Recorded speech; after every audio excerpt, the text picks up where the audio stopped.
Hello लोगोफोर आंनि बे बड स्मार्ट टेक्नोलॉजी चेनेलाव नोंथांमोनखौ बयखौबो बरायबाय।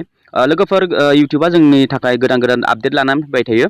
गोबां आपडेट लानानै फैदों बाट आं बयनिख्रुइ इन्टारेस्टिं आरो बयनिख्रुइ साबसिन आपडेट आं मोजां मोननाय आपडेटखौ आं नोंथांमोननो खिन्थानो सानबाय। भिडियोखौ फार्स्टनिफ्राय लानानै जोबजासिम नायलांबानो जाबाय। फार्स्ट आपडेटआनो जाहैबाय लोगोफोर आङो बेयाव यूट्यूबनि हम पेजाव फैबाय। फैनानै आङो जिखुनु मोनसे भिडियो प्ले खालामगोन बेहाय। प्ले खालामनाय लोगो लोगो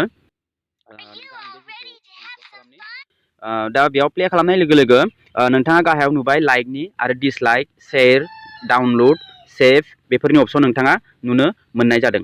अके दानिया जोङो बेखौ भिडियो प्ले खालामनायनि उनाव बिदिनो रटेट मनाव जोङो नायोब्ला जों गाहायाव बिदिनो लाइक खालामनोबा लाइक खालामनो हायो, subscribe unsubscribe dislike share download बेफोरबायदि अपसन मोनो।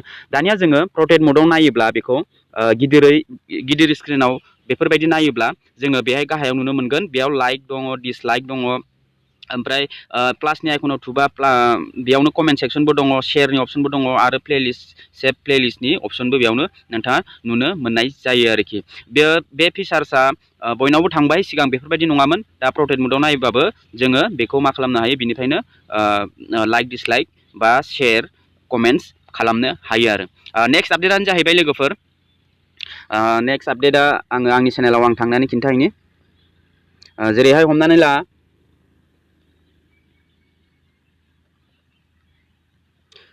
ला आंनि चेनेलाव आं बेहाय फैबाय। चेनेलाव फैनाय लोगो लोगो बेफोरबायदि इन्टारफेस फैबाय। दानिया जोङो जिखुनु भिडिअसखौ जोङो आपल'ड खालामखांनायनि उनाव जोङो एडिट खालामनो थाखाय जोङो वाइटि स्टुडिअ इउज खालामो आरो क्रोम ब्राउजार इउज खालामो। दानिया जोङो डाइरेक्टलि यूट्यूबाव जोङो जेरै प्लासनि आइकनाव क्लिक खालामनानै भिडिअखौ आपल'ड खालामबायथ'। आपल'ड खालामखांनायनि उनाव नोंथाङा आपल'ड खालामाबाबो नोंथाङा नोंथांनि भिडिअ सेक्सनाव फैनानै बेफोरबायदि इन्टारफेस मोनगोन। बेबायदि इन्टारफेस मोननाय लोगो लोगो जिखुनु भिडिअसखौ नोंथाङा मा खालामनानै जेरै हमनानै ला भिडिअखौ आपल'ड खालामखांनायनि उनाव नोंथाङा बेयाव जेरै हमनानै ला बेहाय आङो क्लिक खालामगोन थ्रि डटआव, ओमफ्राय इडिटआव क्लिक खालामगोन। इडिटनि अपसनाव क्लिक खालामनाय लोगो लोगो बेफोरबायदि इन्टारफेस फैयो। बे सिगांबो फैखादोंमोन फैनाया, बाट टेक्स्ट लागायनो थाखाय अपसना बयनावबो फैथ'वाखैमोन। गोबांनावनो फैबायमोन आरो गोबांनाव फैयाखैमन। दा बयनावबो फैजोब्बाय।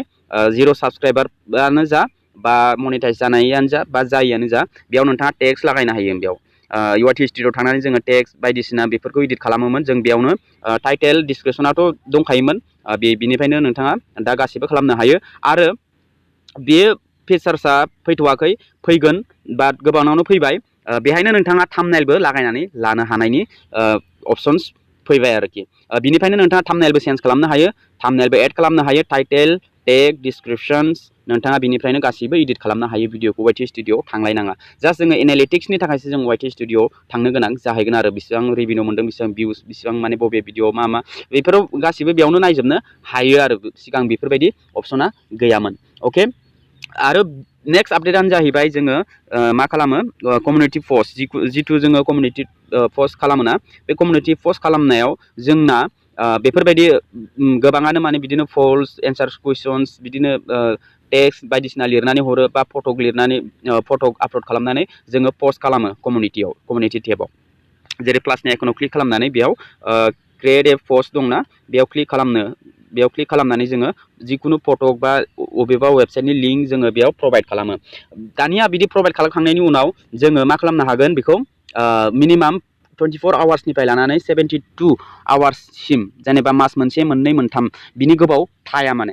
बिनिफ्राय गोबावबाथाय बेयो अट'मेटिकलि डिलेट जालांगोन। एबा नोंथाङाबो दिनैनि थाखायल' आं बे पस्टखौ होगोन होननानै नोंथाङाबो सेट खालामनानै एडजास्ट खालामनानै नोंथाङा पाब्लिकनो देखायनो हायो। अनलि 1 डेनि थाखायल' बा 2 डे बा 3 डे बा मास मोनसे बा मोननै मोनथाम नोंथांनि गोसो बायदि नोंथाङा बेखौ माबानो हायो आरो प्रभाइड खालामनो हायो अडियेन्सनो।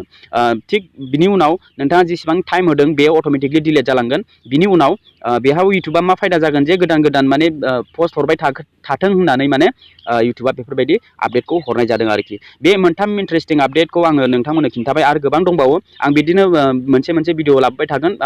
खेबसेनो खिन्थालांजोबा भिडिअआ गोलाव जायो, बिनि थाखायनो आं बेखिनि आपडेटखौ नोंथांमोननो फोरमायबाय। नोंथाङा बे भिडिअखौ मोजां मोनदोंना मोनाखै? मोजां मोनदोंबा लाइक खालाम आरो आंनि चेनेलाव गोदान फैदोंबा चेनेलखौ साबस्क्राइब खालामनानै बेलनि अल नटिफिकेसन अन खालामनानै हो, जाहाथे बेफोरबायदि इनफरमेटिभ भिडिअ नोंथांनाव मोनहैबाय थायो। आरो जाय अलरेडि आंनि साबस्क्राइबार, थेंक इउ स' माच बे भिडिअखौ जोबजासिम नायनायनि थाखाय। अब्ला भिडिअखौ बेखिनियावनो फोजोबनाय जाबाय। लोगो मोनगोन next video. Tata bye bye and take care.